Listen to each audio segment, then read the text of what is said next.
A very good evening to you. This is your Financial Week. I'm Dwayne Burbick. Changes are coming to the leadership of the Finance Ministry, which could result in a merry-go-round of changes in an agency of the ministry. Come next week, Financial Secretary Everton McFarlane is to demit office. He is set to be replaced by former head of Tax Administration Jamaica, Varily Latibadair.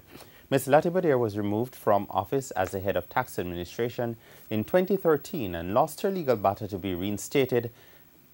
As for Mr. McFarlane, it is understood he is being tipped to take over the Financial Services Commission, the FSC. However, we were told that while organizational changes are to be made at the FSC, it is no guarantee at this moment that Everton McFarlane will become its new executive director.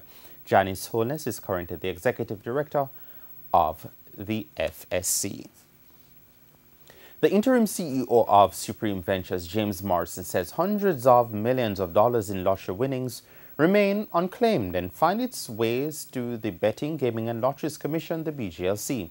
Mr. Morrison, who was speaking earlier this week at his company's annual general meeting, said $650 million was unclaimed before 2013 and even more after that year.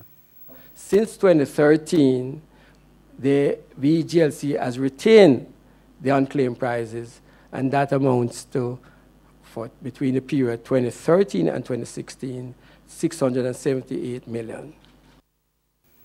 The unclaimed prizes include 2 Super Lotto jackpots, one in Jamaica. Stocks ended mostly lower today, pulling the main JSE market index down more than 997 points, while the junior market index lost 71.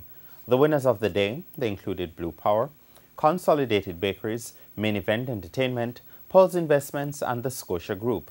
On the losing end were 1834 Investments, Cable and Wireless, Dolphin Cove, Grace Kennedy, Jetcon, the NCB Financial Group, and Sterling Investments. Currency trading ended today with the US dollar setting for $130.25. The Canadian dollar is being sold for $96.89. The pound sterling costs $168.01, while the euro is going for $144.47.